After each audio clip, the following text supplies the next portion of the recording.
Yesaya 16. Mereka mengirim anak domba kepada pemerintah negeri dari Sela melalui padang gurun ke gunung putri Sion.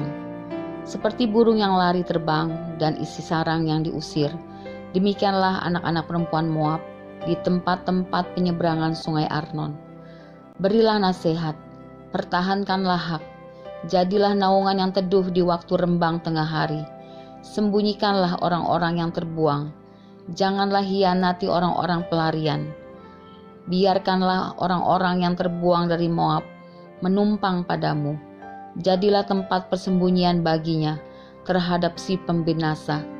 Apabila penggagahan sudah berakhir, pembinasaan sudah lewat, dan orang lalim sudah habis lenyap dari negeri, maka suatu takhta akan ditegakkan dalam kasih setia, dan di atasnya dalam kemah Daud akan duduk senantiasa seorang hakim yang menegakkan keadilan dan yang segera melakukan kebenaran.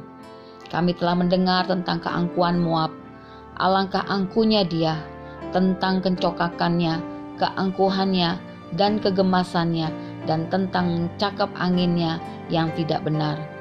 Sebab itu, biarlah orang Moab meratap, seorang karena yang lain, biarlah sekaliannya meratap, mengingat kue kismis Kir-Hareset.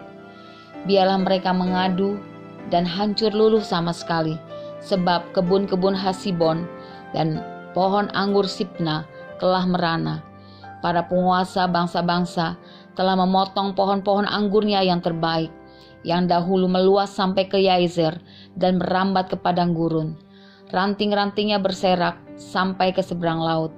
Sebab itu, aku turut menangis dengan Yazer karena pohon anggur Sibma. Aku mau membasahi engkau dengan air mataku, hai Hesibon dan Eleale, sebab pada musim kemarau, tepat waktu panen musuhmu menyerbu dengan pekik pertempuran.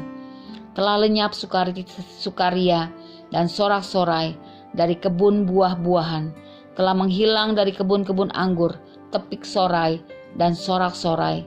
Tiada pengirik anggur di tempat pemerasan, pekik mereka sudah berhenti. Oleh karena itu, seperti kecapi mendengking, begitulah hatiku menjerit melihat keadaan Moab, dan batinku tergerak melihat keadaan Kir-Hares. Maka sekalipun Moab pergi beribadah dan bersusah payah di atas bukit pengorbanan dan masuk ke tempat kudusnya untuk berdoa, ia tidak akan mencapai apa-apa. Itulah firman yang diucapkan Tuhan tentang Moab pada waktu yang lalu. Maka sekarang Tuhan berfirman, dalam 3 tahun menurut masa kerja prajurit upahan, maka kemuliaan Moab serta dengan keramaiannya yang besar akan menjadi kehinaan, dan orang yang tertinggal akan sangat sedikit dan tiada berkuasa. Yesaya 17, ucapan ilahi terhadap Damsyik dan Efraim. Ucapan ilahi terhadap Damsyik, sesungguhnya Damsyik tidak akan tetap sebagai kota, nanti menjadi suatu timbunan reruntuhan. Kampung-kampungnya akan ditinggalkan selama-lamanya dan menjadi tempat bagi kawanan-kawanan ternak yang berbaring dengan tidak diganggu oleh siapapun. Kubu-kubu akan hilang dari Efraim dan kuasa kerajaan akan lenyap dari Damsyik. Juga sisa-sisa Aram, semuanya akan lenyap. Sama seperti kemuliaan orang Israel, demikianlah firman Tuhan semesta alam. Maka pada waktu itu, kemuliaan Yakub akan berkurang dan kemakmurannya akan susut. Keadaannya seperti gandum yang digenggam orang untuk dituai dan tangannya memetik bulir-bulir, atau seperti bulir-bulir yang dipungut orang di lembah orang Refaim. Daripadanya akan tertinggal sisa untuk pemetikan susulan, seperti pada waktu orang menjolok buah zaitun. Tertinggal 1-2 di sebelah pucuknya dan beberapa di dahan-dahannya. Demikianlah firman Tuhan Allah Israel.